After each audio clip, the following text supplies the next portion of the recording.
That's right. Another injury. Plus transfer news and something to do with Man City, which makes some kind of legal sense. This is the Arsenal transfer. No, it's not. Not yet. It's the Arsenal news show. Nearly.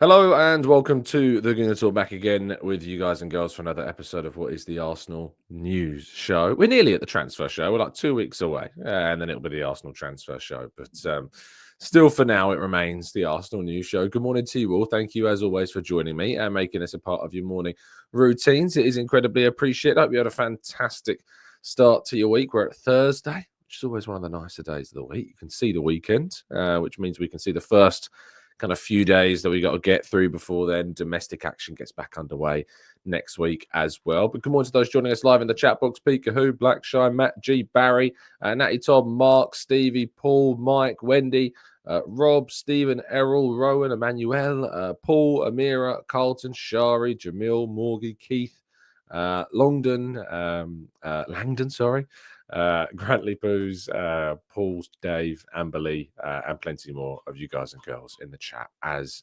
always, do make sure, if you haven't done so already, please do help us out by dropping a like on the video. It really does help us.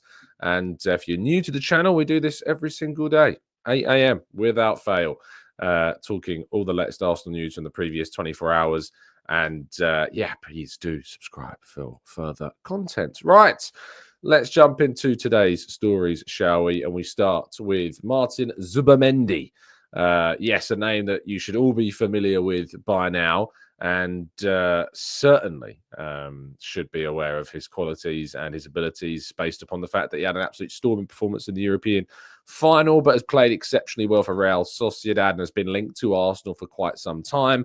Liverpool tried to sign him in the summer. He decided to stay in San Sebastian.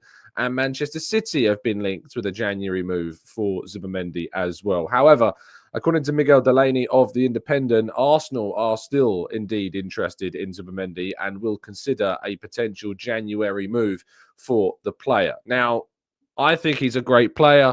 I think he would be a really good signing, but Arsenal need forwards. Arsenal need attacking players. Arsenal need something to add, and he is going to cost, probably around his release clause, which is around 50 million to 60 million pounds, I think. So it's an incredible amount of money to spend on a player where Arsenal already have at this stage midfielders. Yes, we're definitely going to need to invest in midfielders in the summer because Partey and Jorginho's futures at the club are obviously in question with their contracts running out at the end of the season. But the idea that we'd add a midfielder in January, I mean, I guess if the best option is available, then sure. And I talked yesterday about the idea that the likelihood of Arsenal adding a striker in January is very, very low. Like the likelihood of that happening, I just can't see it. And nor would I necessarily want Arsenal to just sign a striker for the sake of signing a striker, because in my mind, we should only be going for the absolute best options, which in January are unlikely to be available for the free financial freedom that we ultimately have to spend. So yeah, I don't necessarily think that that Zubimendi would be a terrible signing in January, but it might be that Arsenal's options in January are limited, and it may be that we have to prioritize certain players in that market because the ones that we want to sign in the positions that we really need aren't necessarily available. So let's wait and see. Speaking and sticking with Real Sociedad, though, David Ornstein of The Athletic broke the story yesterday that Roberto Olabe, who is the director at Sociedad and has been there under two spells over the last 2+ decades, I think, but obviously has took a break, came back in 2018 and helped the club back into the Champions League, helped them to build a squad which won their first trophy in more than 30 years, which was the Copa del Rey, with Mikel Merino, of course, involved in that team. But Roberto Olabe is set to leave Real Sociedad at the end of the season. And the relevance, of course, to Arsenal is that with Arsenal on the lookout for potential replacements for Edu, Olabe has a lot of kind of links, if you like, a lot of similarities. He's been at a club in Real Sociedad who have built a squad that has been very competitive in a league where the club is always going to have sides like Barcelona and Real Madrid that are able to spend far, far, far more and have been dominant for many, many years. He's obviously had workings with Arsenal, with signings like Mikel Moreno in the summer, but also bringing players from Arsenal to Real Sociedad, such as Nacho Monreal and Kieran Tierney. He obviously helped Real Sociedad sign Martin Odegaard on loan from Real Madrid before he then joined Arsenal later on that same year that he finished his loan spell there as well. He actually signed Mikel Arteta to Real Sociedad like 20 odd years ago at the start of his career as well. So those two have, somewhat of a relationship. And we know that Arteta is going to have a hand in the decision-making processes behind who gets appointed. So Roberto Olabe, I've said this on the channel before, while I'm certainly not bringing up Olabe's name, I've been talking about how Arsenal may want to look at European success stories, clubs that have risen through their league respectively and have gone on to win trophies because of the recruitment, and Real Sociedad certainly fall into that category, as do clubs like Bayer Leverkusen, as do other Italian sides like Atalanta or Napoli, for instance. So he certainly falls into that category and is presenting himself as potentially a good option. There was some other links yesterday as well to the Monaco director that you may or may not have seen. Tiago Scuro has been linked as well. He's currently been the kind of the CEO, I think it is, of AS Monaco. I think Damancio was reporting this as well. He's also being talked about as a potential candidate. He's, I believe, worked with people like Campos in the past as well, maybe. So, and Monaco, we know, have got a very decent track record of transfers and bringing through young players and selling very well. So there are candidates out there that are being considered, which is obviously a very positive thing. Also reported widely in the media yesterday is that Arsenal are said to be one of 4 clubs who have taken steps to secure potential compensation if Man City are found guilty of breaching financial rules. Of course, we know that this investigation is going to be ongoing, but should they be found guilty, the likes of Man United, Arsenal, Liverpool and Tottenham have all taken legal steps to ensure they can sue Man City should indeed they be found guilty of those alleged financial breaches. How much that might be, how realistic it is, are obviously all very much up in the air right now. But this is a story that was going out, and it's entirely unsurprising to see this happen. When you've got a huge case like this going, of course, other clubs who have been, potentially affected if indeed Man City are found to have gained an advantage through breaching those financial rules. Of course, clubs would be looking at what potential they could gain from it.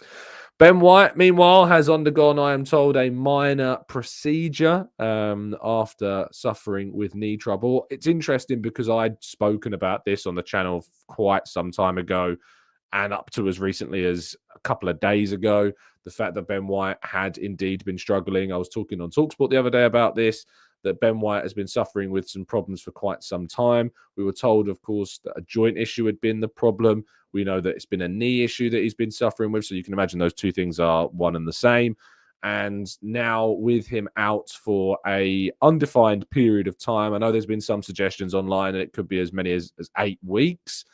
It's quite a long time considering what I was told is a minor procedure, and he's hoped that he won't be out for too long. But, that might be more of the optimistic Arsenal side of things.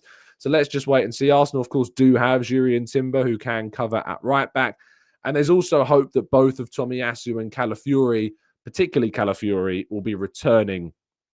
Of course, for the season after this international break, and they can then cover for that as well. So it's very interesting, I think, this story, and I think the timing of it, some people are going to question it. Some people say, well, why didn't it happen in the summer? Because things change. This is a couple of months, 2-3 months on from the summer. The injury at that point may not have been as serious.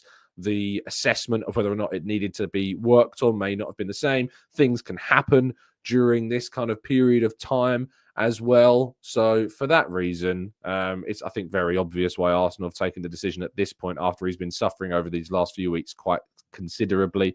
And with Tomiyasu, hopefully, expects to be coming back alongside Calafiori as well. If you remember in the summer, Tomiyasu was injured and expected to be missing for quite some period of time. So the idea of then doing the surgery on Ben White as well, with Tomiyasu out at that time because he missed pre-season, I guess didn't make too much sense with the options that we had available to us. And of course, at that period as well, Jurrien Timber was still recovering, was having some load-bearing issues as well. So the idea that Ben White would be out as well at the same time was a little bit far-fetched to experience and to expect. So now that Timber is back, now that Timber has played and established himself and is not suffering with these issues, that the load-bearing problems he was suffering with in the summer, it does make sense that this happens now. And that's why they've taken the decision to do it now.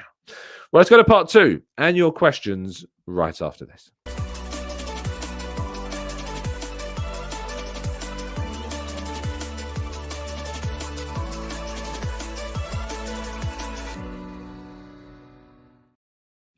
Okay, this is part 2 of the show where we, of course, jump into the chat box and tackle some of your things. So let's go and take as many questions as we can. Ken starts off by saying, Tom, are you joining Blue Sky? So this, of course, links into the chaos on X at the moment, which I think we can, at least the majority, I think, would agree right now is a cesspool of abuse and far right narratives that get thrown up onto your timeline. Like you can do nothing to stop it. I might be watching a video that I genuinely want to watch, and then the next video that comes up is something I have zero interest or want to see. Not only that, but there is very little to no consequence for pretty discriminatory and disgusting posts that you can see online.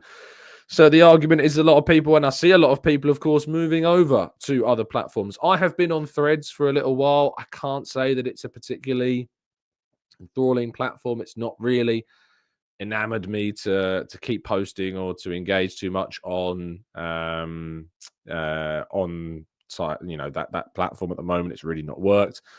So have I joined Blue Sky? Not yet. Will I join Blue Sky? Maybe. I don't know at this moment in time whether I will. I have limited, of course, and restricted my usage of Twitter quite considerably in the last few weeks, which has been definitely beneficial to my mental health for sure. I have slipped into a little bit of old ways in going on a little bit more recently, but if this Blue Sky situation kind of grows, but I do know that there are a lot of people that are switching over and making that change as well. But basically, Blue Sky is like a alternative that provides, I think, better levels of it's going to be a lot harsher on people that feel that they can just abuse a platform to abuse things and to post lies and mistruths and things like this.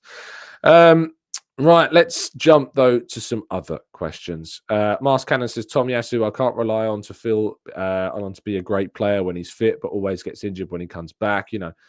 We know that when he's fit and plays, he's a very good player. But the reality is, as Mars Cannon points out, that the idea of relying on Tomiyasu to stay fit is it's just not realistic at the moment. It's just not realistic. So even if he does come back, the idea that he's going to be able to stay fit and stay reliable is never, ever a guarantee. JR says, morning, Tom. Have you heard anything on Kudus? And do you think the 80 million is a fair valuation? I mean, these links seem to have come from a not particularly reliable source at the moment. It's not to say that Arsenal don't have interest. I mean, that Arsenal were interested when he was at Ajax. That interest isn't going to just, go away like that. It's, of course, going to persist. They're still going to keep an eye on him and keep monitoring him. And if indeed they do think that he's gettable for a reasonable price that they can afford, they may end up moving for him. But there's been no suggestions right now that is close or, likely to happen. 80 million is probably a fair valuation. He's taken to the Premier League extremely well. He signed for around 40 million. So, being able to make that step to establish yourself in the Premier League and to impress here, tends to nearly double your value. So, I wouldn't be surprised if that's the price tag that that West Ham look to. Let's go to Cardi, who says, do you think the signing of a versatile player, especially defenders, overworks those players and makes the squad thin after injuries? I mean, obviously, if you have multiple injuries, yes, it's going to have a detrimental impact.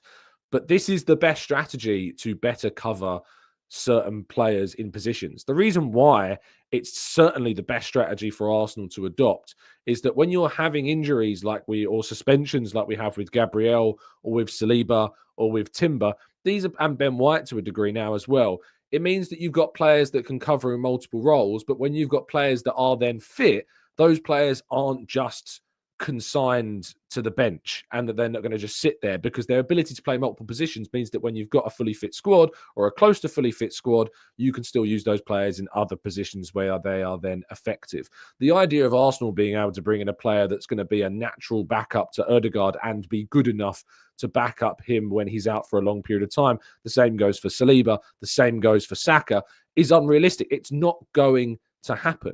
If you look at Liverpool, for instance, the signing of Diogo Jota occurred when they had Firmino and Salah and Mane, and they brought in Jota not as to be a backup to any of those players, but instead to be a competitive, versatile option who could have also covered if there was an injury to any one of those three players. That's the idea, is that you bring in players of quality that are able to play in multiple positions. You know, Trossard, of course, when he first joined the club, Gabriel Jesus was injured and he deputised at centre-forward, and we went on a hell of a good run with Trossard playing in that centre-forward role during that period, despite the fact, of course, he was signed to be a competitive option on the left-hand side as well. So that's what you try and do. That's why you bring in versatile players.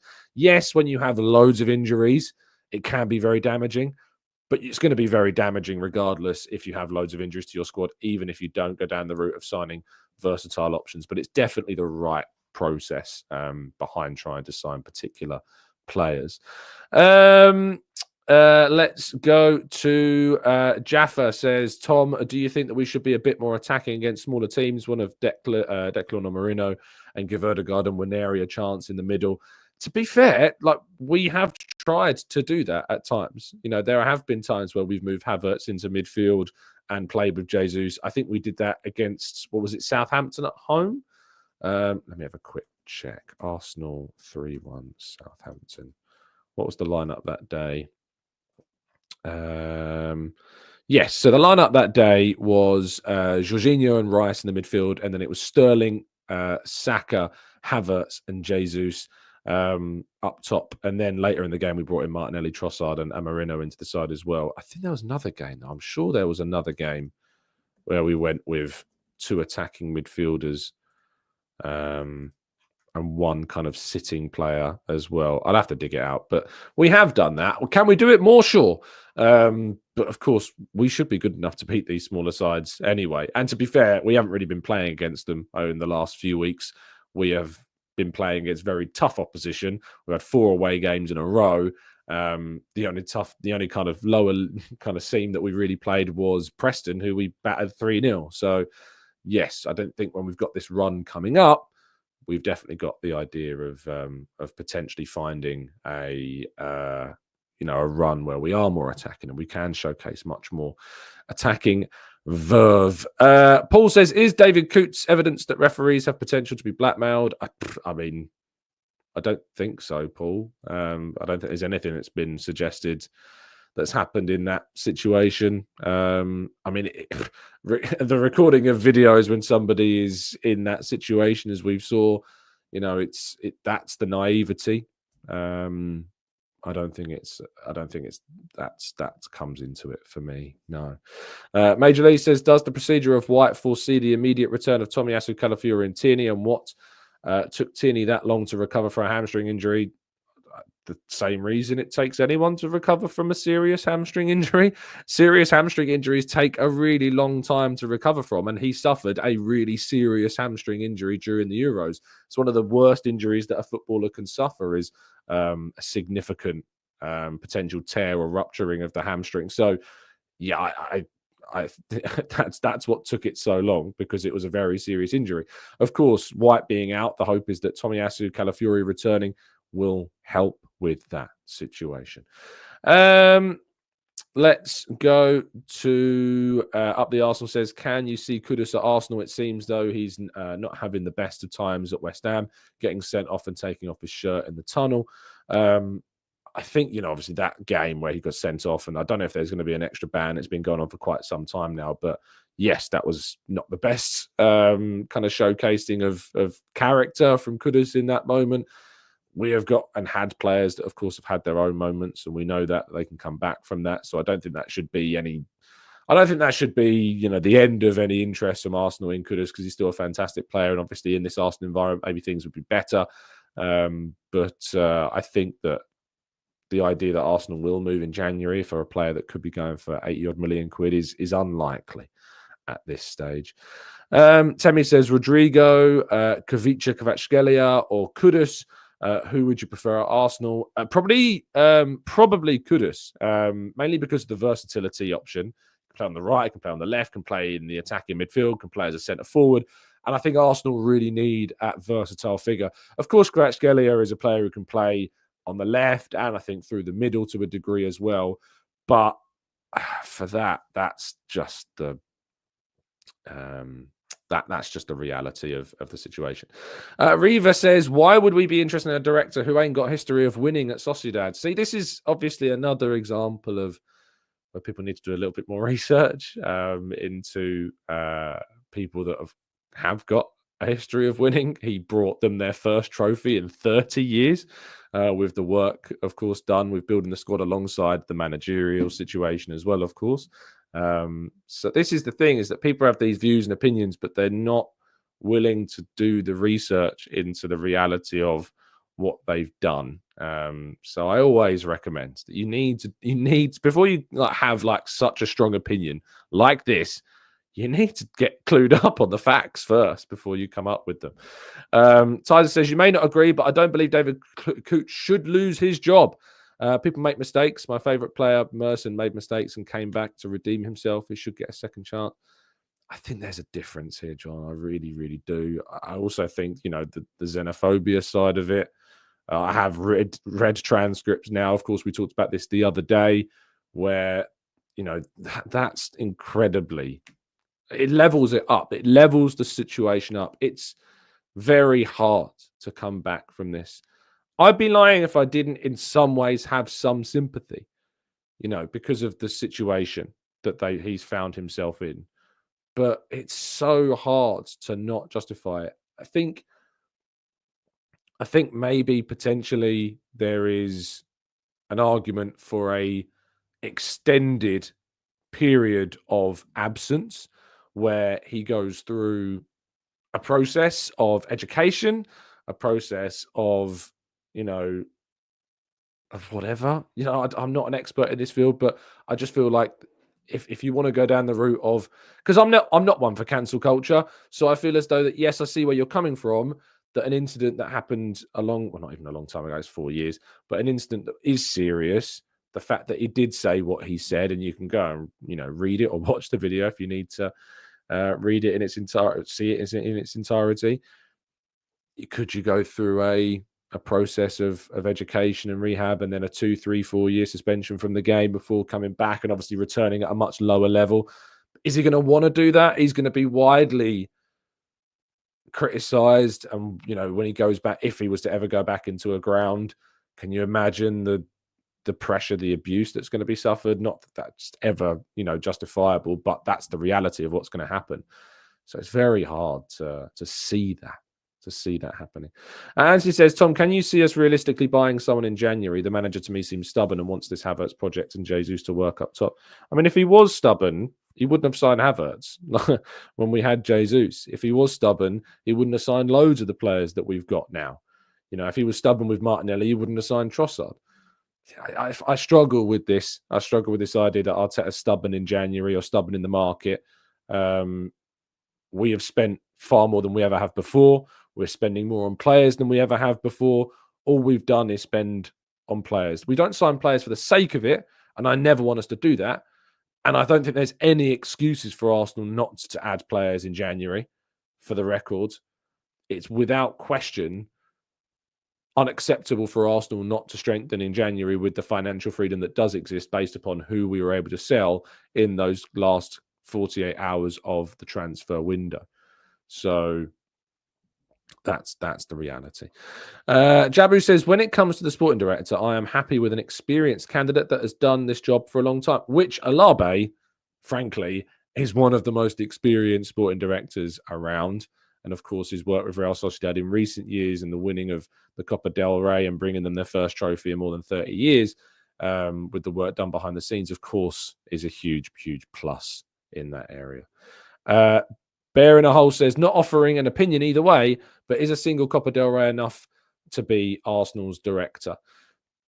The argument is about, you look at the wider context of what they have done. You have to look at their recruitment. You have to look at their sales record. You have to look at how they have bought and sold. You have to look at the impact of that on the team that they were a director of. The other reality is the idea that Arsenal would be able to bring in Barcelona's sporting director or their kind of head of recruit. Oh, wait, they did that. They did that, didn't they? They brought in Raul Sanyehi and he signed Willian. And David Luiz and Nicolas Pepe. I'm starting to think that maybe it's not the best idea to go to the guy that used to be at Barcelona winning trophies there. You see what I mean? People are saying they want to bring in somebody that's at these huge clubs and has got experience of working at these clubs, signing the likes of Neymar for Barcelona. But we've done that, and we saw the result of that at the club as well. So this is what I mean. If you want to talk about we should only go and bring in people that have worked in those environments, we've been there. We've done that, and it's not worked. We've gone and got Mislintat, who helped Borussia Dortmund to become an incredibly competitive side and win trophies. And we brought him in to be our head of recruitment, and we didn't particularly sign great players. So I don't think that it's just as cut and dry as you have to go out there and get someone who has worked at a big club before. You have to go out and someone that has got a considerable record of buying well and selling well, and those recruiting strategies having a positive impact on the club that they worked at. It's as simple as that. And what Olabe did at Real Sociedad was exactly that.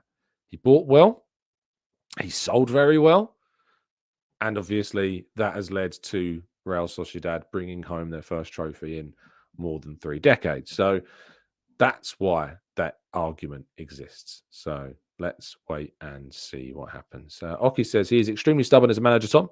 How long did he persist with Nketiah? How long did we stick with Nelson, for right or wrong? I mean, Oki, because we stuck with Nketiah, we got £30 million for that sale. We could have let him go for nothing, as a lot of fans wanted him to, and continued our poor sales record as a result, which those same people criticised, perhaps even yourself, for. Instead, we've stuck by giving Nketiah that contract, because if he had have gone for free, Arsenal wouldn't have been able to replace him effectively, because, of course, these years where we signed him to that new contract, Arsenal were already facing the restraints of those financial restrictions, because we had to sign David Raya on loan. We couldn't sign him because of those restrictions. Instead, we've given him a new contract. We've got £30 million off the back of it. Same with Balogun, of course, as well. Got 30 million, including add-ons for his deal. Nelson, we gave a new contract to. And when he comes back from his loan at Fulham, I imagine he'll be looking to seek a permanent deal, and we'll make money from that as well. So this idea that Arteta is stubborn, I mean, he is stubborn. I know that from speaking to the guy. You can tell that there are stubborn traits in him, but the idea that people use things like Nketiah to criticize him kind of doesn't work, because we made a significant fee because of the fact that we kept him and gave him that new contract that we wouldn't otherwise got. And now we're going to be in a position whereby we're going to profit off of that. And we wouldn't been able to make any signings in January if we weren't able to bring in money. And thankfully, we had a player in Nketiah who we could bring significant money in for, that we can now change things as well. Russ says, I think Mislintat was handcuffed financially. I mean, if we have a look at the period of time that Sven Mislintat spent with Arsenal, and we should get the dates exactly spot on, and then we can do this experiment. So Sven Mislintat at Arsenal. So in November 2017, Mislintat left Borussia Dortmund for Arsenal. He remained at the Emirates until February of 2019. So we've got a summer window. So we've got a winter window in January of 2018, a summer window of 20, just the summer period of 2018 as well. And I don't think we can probably look at the January window. So it's just that summer window in 2018 that we can look at. So let's see what we did in that 2018 window. So in 2018, we signed Guendouzi, Socrates, Bernd Leno, Lucas Torreira, and Stefan Lichtsteiner on a free. We also added, I think that was it. Yeah, that was it. So they're the players that we added during that period. Of course, in the previous window, in that January, I think Sven Mislintat was, of course, involved in the negotiations for Pierre-Emerick Aubameyang and the Alexis Sanchez, Henrik Mkhitaryan swap deal. Of course, Henrik Mkhitaryan previously at Borussia Dortmund before he's moved to Manchester United also. So, and despite the fact that Aubameyang went on to score loads of goals for us, it actually proved to be a bit of a contentious deal for Arsenal. Now, under Aubameyang, Arsenal didn't progress. While individually he scored plenty of goals for Arsenal, as a club, we didn't progress as a result of that transfer. In fact, Arsenal ended up regressing and getting worse. And that's because we signed Lacazette the summer prior. We spent £45 million on a centre forward. We lose Alexis Sanchez in the January of 2018. And instead of signing a player who is more naturally a goal scorer in a wide area, like Alexis Sanchez is, Arsenal instead went and signed Aubameyang, who is, for all intents and purposes, yes, someone who could play in those wide areas, but we all know is far better playing as a centre forward. And that's where he scored the predominance of his goals at Arsenal as well. Now, Arsenal, what they should have done was Arsenal obviously should have gone out and signed a replacement of a more natural profile for Alexis. And if they wanted Aubameyang, we should have prioritized signing him in the previous summer window rather than signing Lacazette at the time. Or if there was a recognition that Aubameyang was going to be available at a soon point, that you hold off on signing Lacazette and you bring somebody else in and then you move for Aubameyang instead of signing Lacazette in the first place. But those deals for Lacazette and Aubameyang ultimately ended up conflicting over a short period of time, which meant that Arsenal were never ever able to kind of progress as a team because we were never able to effectively replace the Alexis, Giroud, Ozil contingent that if we'd have added two more effectively, I think Arsenal could have gone on to do some really fantastic things. But Arsenal never really were able to add, either an improved option on Giroud while Alexis was at the club in his pomp.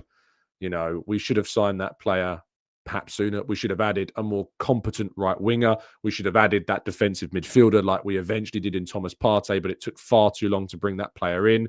And when we did bring them in, under Sven Mislintat, we signed Lucas Torreira, who for a short period of time looked quite good, but ultimately ended up failing and fading in the Premier League because of being played out of position quite a lot, the preference of Matteo Guendouzi being used by Unai Emery, and then the misuse of Torreira by Emery by playing him further up the field, which meant he really suffered during that period also.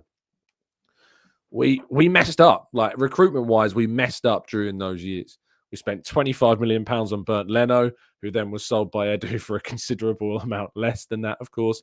Matteo Guendouzi was signed based off, I believe, kind of a lot of data.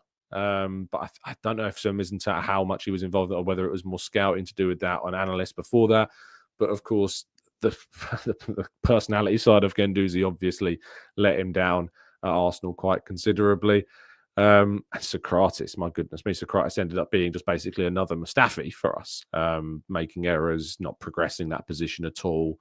So yeah, we've brought in Sven Mislintat, and you can talk about the fact that there was restrictions on him. We still spent during the window that he was here in 2018, over £70 million on players that didn't progress us, that didn't improve us, that didn't take us to where we needed to go. So that, I think, was always going to be a touchstone moment for Sven Mislintat. And to be honest, that's been the downturn of his career to a degree. Like, He's never really recovered. He did a decent job at Stuttgart, but ultimately left there, went to Ajax, left there very quickly after a lack of support from the board. And Raul Sanllehi, we're very, very glad to be to have moved on from Raul Sanllehi. The job that he did compared to Edu, it's not even comparable. Edu left him for dust in terms of the work that he did at Arsenal compared to Raul Sanllehi. So this idea that Arsenal should go out and just bring in people that have done well at Dortmund or done well at Barca, and that's obviously just going to translate to Arsenal, it just doesn't work. It does not work. So yes, the idea is that you look at someone who's done a good job over a consistent period of time in both recruitment and sales, and then, of course, a tangible impact on the squad's success and progression. And that could be at Real Sociedad, that could be at Sparta Prague, like we've seen with Tomasz Rosicky, of course. We just need someone that's got a good record and a consistent record of doing the right thing, of improving their team, of getting good deals for their players when they're sold. It doesn't matter if it matters to a degree where it's at, of course, but it doesn't have to be the absolute elite teams out there. It does not have to be, because we've been there and done that and it's not worked for us. So it just needs to be someone who you can kind of measure that. You can measure that success. That's ultimately what's really important. EW says, you said you wanted the guy from Dortmund. No, I didn't. I said I wanted the guy from Bayer Leverkusen. You need to listen. Simon Rolfs at Bayer Leverkusen is the guy I have said multiple times that I think has done an excellent job at Bayer Leverkusen, who has signed players really, really well, who has sold players really, really well. And obviously that has had a tangible impact on the work done at Bayer Leverkusen. So come on, if you're going to try and undermine me, EW, at least get it right. Come on, that was so embarrassing for you. Magamba says, I think Arteta is book smart rather than street smart. He just misses out on the last 10%, which stops him from winning a title. He doesn't get under Pep's skin like Wenger did with Ferguson. The irony is that arguably Arsenal have been criticised for being street smart by using the dark arts quite a lot this season. So I'm struggling with that a little bit, because you could argue that the whole street smarts things links into the supposed dark arts of how Arsenal have been criticised over the last few weeks. I think that Arteta has ultimately been a position where I think Arteta has struggled with mistakes. Like, his inexperience has affected him in moments. He's made some mistakes in terms of team selection. He's made his mistakes in terms of in-game management. That I think is what's key, you know. He says, you're so passive aggressive. I am. I'll say that on the chin. I am a very satirical, sarcastic type. Trust me, mate, if you've been doing the show as long as I had, you'd learn how to be very passive aggressive as well. It's the only way that gets you through some of this stuff. Dan Rag says, are we interested in Kudus? I don't know. I've talked about this before. Mr. Thugi says, don't know if he's retired or not, but Michael Zorc should be potentially a good option. He managed to get some of the best talents in Europe and sold really well at Dortmund. So this is obviously the person. Zorc is the guy at Dortmund. Of course, Sven Mislintat's, I don't know if he preferred to call him the successor. I think they actually worked together for a period there. Zorc obviously lasted a lot longer at Dortmund in terms of what he did. And of course, he also had significant links to Dortmund from playing with there. He made over 500 appearances, I think it was, for Borussia Dortmund as well. So he's got his links to the club in that sense, in the same way that Edu had his links to Arsenal from his playing days there as well. But no, he's not there. Just doing a quick Google, he left in 2022 and was replaced by Sebastian Kehl. So yeah, that's the reality. July says, Tom, I love your presence on TalkSport. More people need to hear a more well-rounded and balanced punditry in the media. Thanks, mate. It's very kind of you indeed. Mike says, you mean he had made the same mistakes as any manager in the league? A few echo chambers of other channels, I think, going on. Maybe, as I said, if someone's made an error, we're going to talk about it. I think Arteta has made mistakes. I think Arteta has cost us in certain moments. I think Xhaka at left back is something that I will forever keep me awake at night for a very, very long time. Not subbing off Zinchenko against Aston Villa will be something that will keep me awake from a very, very long time. You know, he's not perfect. He has made mistakes, but the argument that he's done more bad than good just doesn't work, does it? Dan says, do we have any interesting news for this January transfer window? Do you think we will go for Gyökeres? Is Sane someone that you think that we need?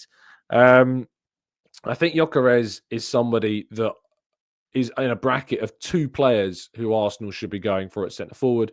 Problem is the reality is I don't see that happening.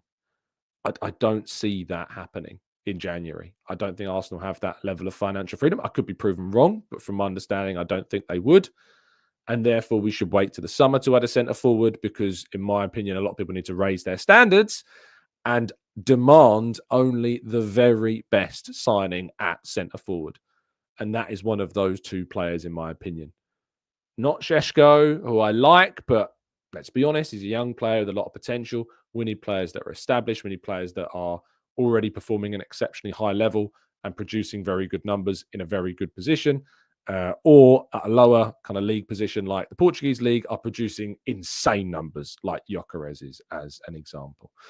Oki says, Slot winning the league in his first season would be disastrous for Arteta. Again, we've talked about this before. The idea that Slot wins the league in his first season it would be somewhat surprising, but I think it happens because of a number of other factors. And those factors are, A, Arsenal not being as good as they were last season, Man City not being as good as they were last season. And the fact of the matter is that Slot has inherited an unbelievable squad. The idea that Slot wins the league and all of a sudden that's used to bash Arteta would be silly. It would make anyone look silly because it would completely ignore all of the factors that Arteta had when he took over at Arsenal compared to what Slot took over at Liverpool.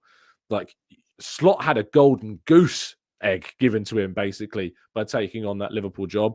Arteta inherited what it was basically a smashed egg on the ground at the time that he took over and had to get the pieces back together and get it whole before we could continue. And look, we've still not hatched into the team that we want to be. We still haven't reached that goal, but we have done a hell of a job in getting there. Slot's inherited an amazing group of players.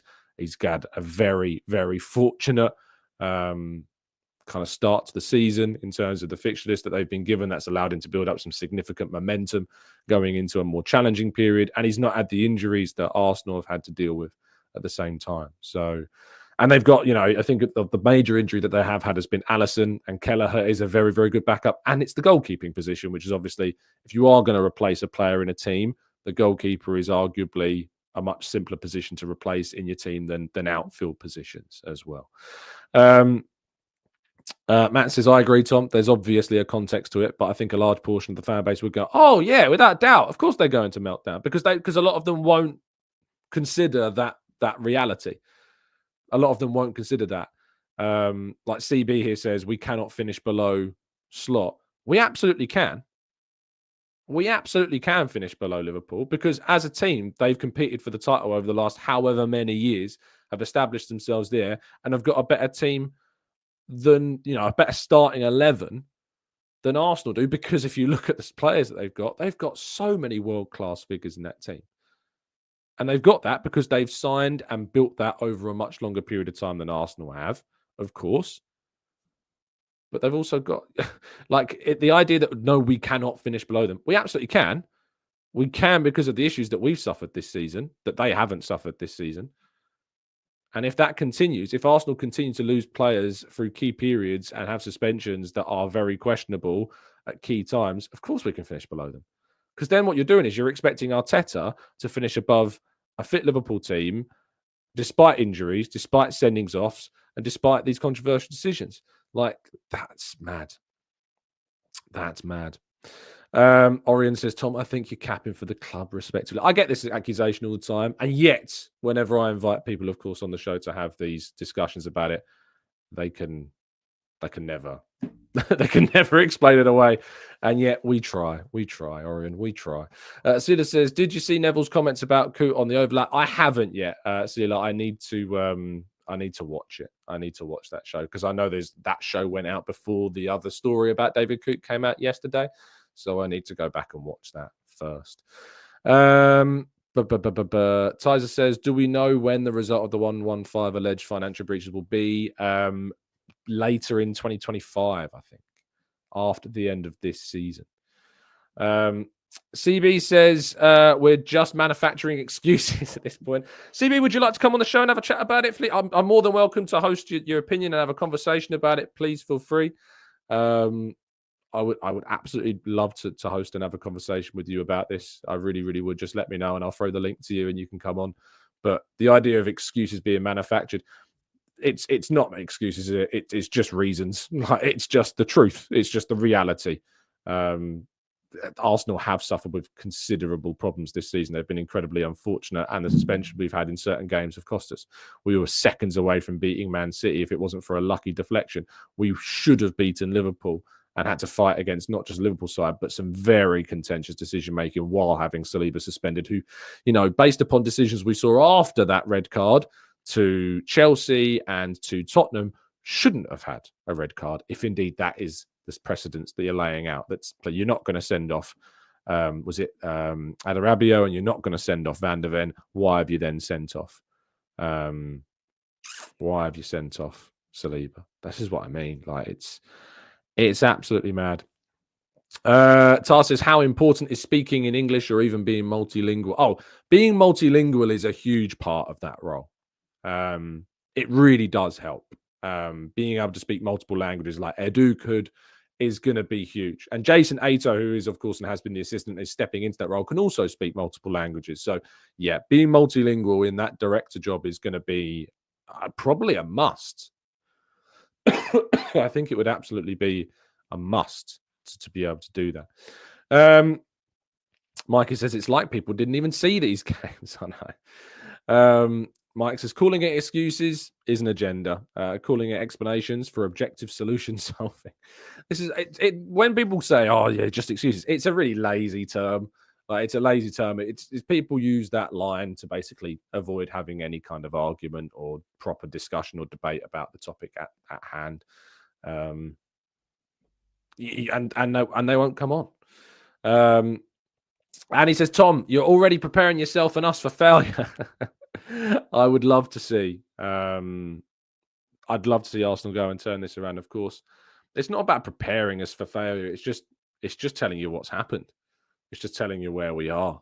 It's just telling you what's going on. And if someone says something like it's unacceptable for Arsenal to finish behind Liverpool, I'd say, well, if we are at full strength and as good as we were last season, I'd be like, yeah, I'd probably agree. But based upon what's happened to us this season, you can absolutely explain why Arsenal might finish below Liverpool this season if it happens. I sincerely hope we don't, and I think we can still have a fantastic run during these next few weeks if we can turn our form around. And, the way in which we finished the Chelsea game gives me encouragement that we will do that. But it's just a reality. Right? It's just the reality of the situation that we have. People want to jump on Arteta as soon as feasibly possible. I'd love to know who you're replacing him with and how realistically you believe your replacement is to be a potential candidate to replace Arteta. Some people just want to, sack him now. They've never rated the guy. They probably never will rate the guy. And maybe even for some, it's a fear that he could go on and win something, and that's worse. But that is the reality we find ourselves in. CB says, are we not talking now? Being on camera is your job, not mine. Proper nonsense, but have a good day. Told you. Another one bites the dust. John says, did you hear the audio of Saliba's red card? Apparently 2 refs thought it was a yellow until another ref came in and made them change the decision. I did a bit. I think that they explained it pretty much how I explained it on the show as to why it was a red card. The distance from goal is made irrelevant by the flight of the ball and by the distance that Ben White is to him, and also the fact that David Raya is moving backwards. All of those factors mean, by the letter of the law, it's a red card. The problem that I've got is that Adarabio is not sent off and Van der Ven isn't sent off. You can't give one red card and then not give the other 2. So if you're not going to give the other 2, then don't give it to Saliba. I also have a problem with it being Jared Gillett, who's on VAR. A referee who we have considerable reports suggesting that has a Liverpool fandom being on the VAR a week before Arsenal play Liverpool. I have an issue with that.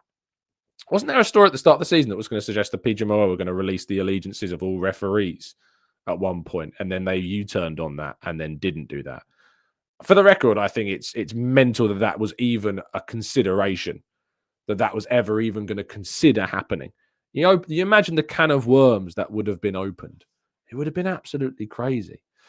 Let's go to Cardi says, I think we need to go on a strong run from now until January. Even clawing 3 points back towards Liverpool will be completely changing the attitude of the fans. I think that this period that we've got coming up, this period of games where we are not going to be leaving London in the Premier League, without doubt, needs to be a near perfect run for us. We need to beat obviously Forest next. We need to beat West Ham. We need to beat Man United. We've got to go away to Fulham, which is a game that we lost last season. We need to win that game. We need to win away at Palace. We obviously need to beat Ipswich at home, which Spurs couldn't manage the other day. And we need to go to Brentford again and win, which is obviously not an easy task. They've got a very good record at home. In fact, I'm trying to think the last time they lost at home. Maybe it was just Man City, and prior to that, it might have been Arsenal. So, yeah, very, very tough. Very, very tough indeed. Let's go up in the chat a bit more, see if I've missed any comments. Reva says, thanks for responding, but really, one Copa del Rey, fair enough. I just think that we should be aiming for higher, nothing personal. I didn't take it personal, Reva. I just think that the argument doesn't really work. I mean, out of interest, who, Reva, would be your choice? Who would be your pick? Who is it that you think would be better than Olabe, and why? And what is it that they have done that makes you think there would be a better option than him, despite all of the facts of the success he's had at Sociedad, for example? Iron says, Klopp's only competed for the title for 4 seasons. Finished, I mean, they competed from, 2018 onwards, did they not? I thought they competed since 2018. So that would be 6 years, would it not? Maybe I'm wrong, but I thought it was 2018. Wong Tom Suit says, former ref Mark Halsey said he doesn't think the Saliba red was a clear and obvious error, so it's questionable that it should have been reviewed. But then these rules always seem to be open to interpretation. Carl says, Tom, I feel like a leader of the opposition at times, holding you to account. The love is there, bruv. Who could we sign in January? And this is what I mean, Carl. Like, if it's done, I'll tackle the first point. If it's done in like a respectful way, like it's fine. It's just obviously when you have people leaving comments like you're capping for the club or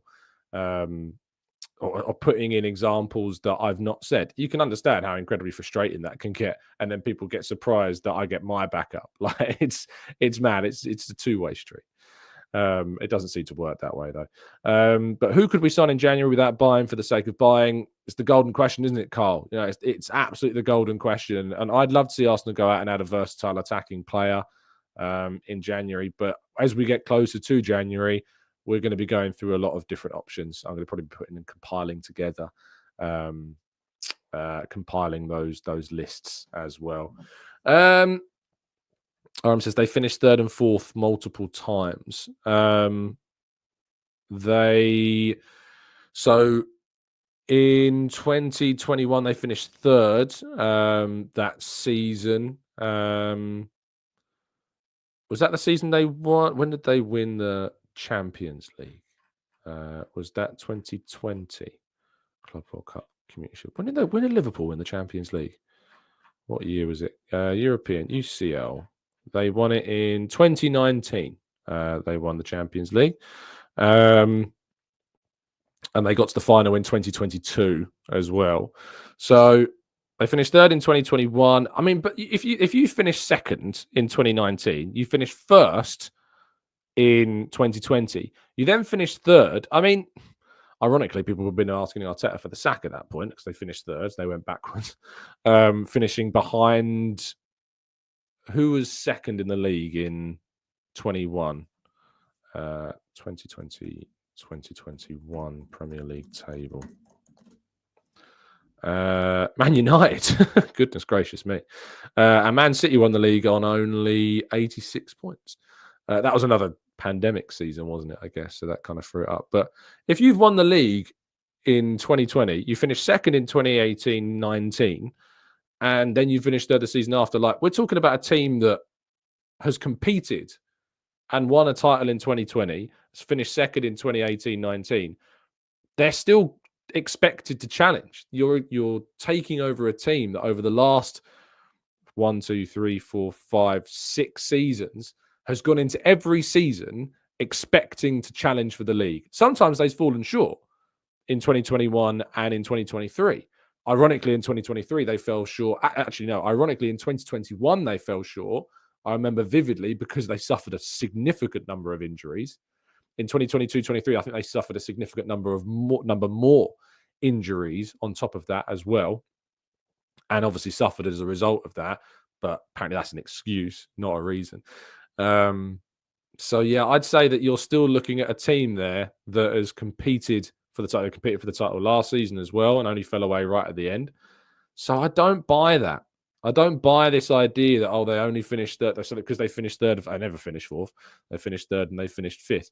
But this idea that just because they didn't compete those seasons to a degree that they did in the seasons prior to that they weren't still expected to compete for the title. They were still expected to win the league those seasons.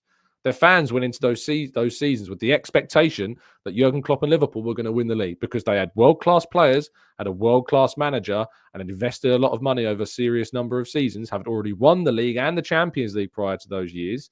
Of course, the expectations were there. And of course, Slot has still inherited a squad that is expected to compete for those titles over every single one of those seasons. So the idea that you can compare Slot taking over Liverpool in 2024 to Arteta taking over Arsenal in December of 2019, it's not comparable in any way, shape or form. It just simply isn't. And not only that, but it only took Arteta 3 years to get Arsenal into a position where they then competed for the title, as they did in 22-23, as they've done in 23-24, and as we hope we will do in 24-25. Pablo says there's some Arsenal supporters that will never be satisfied with any appointment Arsenal hierarchy ever make. We could hire Pep and win everything. Ideally, it's not gonna happen, is it? Ken says, I'm just throwing this out there to end on a positive note. Arsenal will absolutely kill it for the rest of the season and win the league. Thanks, Ken. Netballing says, whoever the new sporting director is, hopefully, Tom, they're compatible with Arteta. Obviously, that's similar relationship, passion for the club. We have to have faith in the board and their decisions, as it's something that we as fans have no control over. I mean, the idea that they wouldn't have a relationship or a kind of a synonymous synergy with Arteta would be mad. They have to have that working relationship with Arteta for sure. They absolutely need to be able to work with him. They need to be able to work in conjunction with Arteta. Otherwise, it'll be civil war internally, which is absolutely not what you want. Ty says, during the international break, any chance of a show looking at the players performing well now in areas which we need? Players this should include and players that we may not have heard of? Absolutely. I might even be doing some work on that in terms of an article today. So look out for that. We might turn it into a show later on as well. Nick says, isn't being an open Liverpool supporter as bad as being an open Liverpool hater? As Coop was found out, it's still biased. I mean, those words he said are unprecedented. Of course, like the idea that you don't, that referees are going to be entirely neutral and aren't going to have their own kind of thoughts on individuals is just naive. Of course they are, just human beings. But as we continue to go around in circles on this, it's the manner of which it's been found out. It's the manner of being filmed and saying these things that you're happy to say them on video. Whether or not you thought that video was going to go anywhere, saying it on video and on camera. And then, of course, this other stuff that's starting to come out as well is again, horrendous. Absolutely horrendous. AC says we need to add someone in the mode of Waneri, or just add Waneri. Again, that's definitely something. Carly says we were all stressed last December, but the team proved us wrong and managed to pick up form again. Hopefully we get the same reaction this year. We had a horrible December last year, and yet Arsenal can still finish this year having dropped less points than they did at the end of the last year if we go on a good run between now and the end of this 2024. So let's hope that that is indeed the case. Arsenal Veteran says, as long as we can be in touch and distance at Christmas, 5 to 6 points, we can definitely do it. PTM says Arsenal should go to Dubai with David Koo. Have a good time. Goodness gracious me. Anyway, thank you so much for tuning in. Really appreciate your time. Have a fantastic Thursday. That's 2 one-hour shows. in the space of 2 days. Wow, we are really going on these international breaks for a long time, aren't we? It brings up so many different conversations. Thank you for listening. Do drop a like on the video. Do subscribe to the channel. Let us know your thoughts on any of the topics that we discussed today down in the link down below. It's Friday tomorrow. I'm not going to be able to do a phone-in show tomorrow. It's probably going to be next week going into the game against Forest that we do a phone-in show. So just a heads up for that. I'm busy tonight. I'm busy tomorrow night. So unless we manage to squeeze one in over the weekend, but again, I highly doubt that. So I imagine we might be able to get a phone-in show in next week. So let's wait and see. Thank you for tuning in. Stay safe, stay well, stay happy and respectful. And as always, up the Arsenal.